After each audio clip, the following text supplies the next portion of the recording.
السلام علیکم، میں لسن نیوز کے ساتھ میں ہوں خضر حیات۔ لودھراں سے اہم خبر شامل کرتے ہیں۔ ڈپٹی کمشنر عبدالرؤف مہر کی زیر صدارت ان کے دفتر کے کمیٹی روم میں محرم الحرام کے حوالے سے ضلعی امن کمیٹی کا اجلاس منعقد ہوا۔ ضلعی امن کمیٹی کے اجلاس میں ڈسٹرکٹ پولیس افیسر کامران ممتاز نے بھی شرکت کی۔ اجلاس میں محرم الحرام کے لیے اٹھائے جانے والے انتظامی اور حفاظتی امور کا تفصیلی جائزہ لیا گیا۔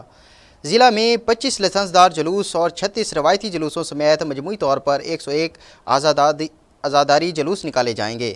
101 جلوسوں میں 14 جلوس اے کیٹیگری، 9 جلوس بی کیٹیگری اور 78 جلوس سی کیٹیگری کے ہوں گے۔ ضلع بھر میں مجموعی طور پر 302 مجالس اعضاء منعقد کی جائیں گی۔ 302 مجالس میں سے 27 اے کیٹیگری، 41 بی کیٹیگری اور 234 مجالس سی کیٹیگری کی ہوں گی۔ اجلاس میں ایڈیشنل ڈپٹی کمشنر جنرل محمد اسد علی، اسسٹنٹ کمشنر فرقار حشمت، غلام حسین، سیف اللہ جاوید سمیت دیگر افسران کی بھی شرکت۔ امن کمیٹی کے اجلاس سے مولانا محمد میاں، حافظ محمد اکرام کانجو، محمد رضا حسین چویا نے خطاب کیا۔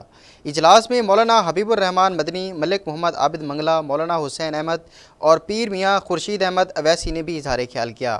عاشورہ محرم کے دوران امن و امان کے قیام کے لیے تمام محکمے مل کر فعال کردار ادا کریں گے۔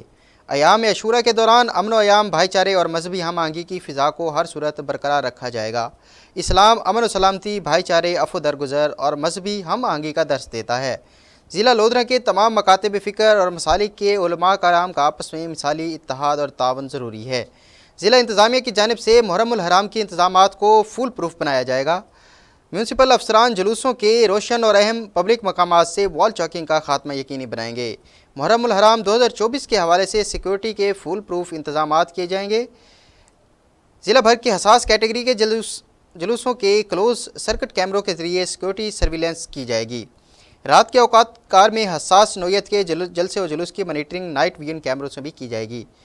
جلوسوں اور مجالس کے لیے روشنی کا متبادل بندوبست کیا جائے گا۔ حساس جلوسوں کی CCTV فوٹیج کو کیمروں کے ذریعے مکمل سیکیورٹی کوریج کو یقینی بنایا جائے گا۔ ضلع امن کمیٹی کے معزز اراکین نے امن و امان کے لیے اپنے بھرپور تعاون کی یقین دہانی کرائی ہے۔